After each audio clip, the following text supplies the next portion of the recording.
Hello friends, welcome back to my show. We have really no dearth of festivals and occasions to celebrate in Bharat. And the housing society is the ideal place to celebrate. So the question is, can the society undertake such celebrations at its expense? Can the society spend money on these occasions? Here are my views about this matter, and this video is based on judgments of the highest courts of the land. The most common arguments that are made against collecting these funds are that we are a secular nation and religious functions cannot be celebrated from the combined contribution of members. Another argument is that as per bylaw of 65, 66 and 67, we are not allowed to collect such charges. Now regarding this second point, I would like to draw your attention to bylaw number 67 bracket 16. Now this particular bylaw has got these wordings. It says that you can collect money or make any other charges as may be decided by the general body. So friends, let us look at the facts and erase all the myths.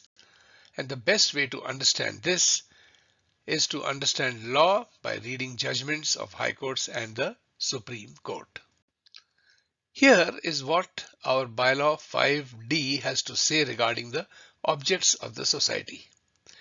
And I quote here, it is to undertake and provide for, on its own account or jointly with a cooperative or any other institution, social, cultural and recreational activities. This is a requirement of the bylaws. So the next question that you're going to ask is, what about the so-called religious festivals such as Holi, Ganeshotsav, Dasera, Diwali, etc.? So first of all, let us see if festivals such as Holi, Dasera, Diwali are religious festivals at all. For that, we will have to see what is the definition of religion as far as Hinduism is concerned. Indeed, these festivals are celebrated by and large by Hindus. But let us see what Justice K. M. Joseph of the Supreme Court had to say in a judgment. He said that Hinduism is not a religion, but is a way of life. Hinduism is a way of life and there is no bigotry in Hinduism. So if there is no religion called Hinduism, then how can Holi, Diwali, Ganeshotsav be called a Hindu festival at all? It goes against simple elementary logic. And now I will quote the second judge who served on the same bench as Justice Joseph, and her name is Justice Nagaratna. What Justice B.V. Nagaratna had to say was that Hinduism is a way of life. Because of that, India has assimilated everybody. Because of that, we are able to live together. The divide and rule policy of the British brought about a schism in our society.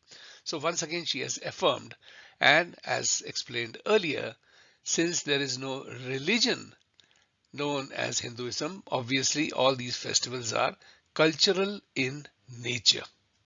Now friends, this was not the first time the Supreme Court had stated this. Way back in 1966, a 5-judge bench which consisted of such leading luminaries such as Justice Gajinder Gadkar, Justice Vanchu, Justice Hidayatullah, Justice Ramaswamy and Justice Satyanarayan Raju had stated that Hinduism may be broadly described as a way of life and nothing more. They went on further and quoted the great scholar and the former President of India, Dr. Sarvapalli Radhakrishnan. And they quoted his lines which said that the term Hindu has a territorial and not a creedal significance. You mark these words which have been specifically spelled out by Dr. Sarvapalli Radhakrishnan and quoted by the judges of the Supreme Court.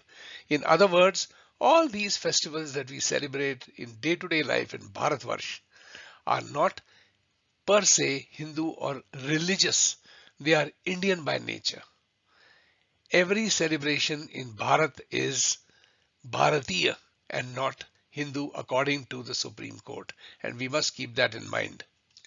So friends, just as the honorable judges have stated way back in 1966 and recently in 2023, can we not say that Holi, Dasera, Ganeshotsav, Diwali, etc. are cultural celebrations of Bharat?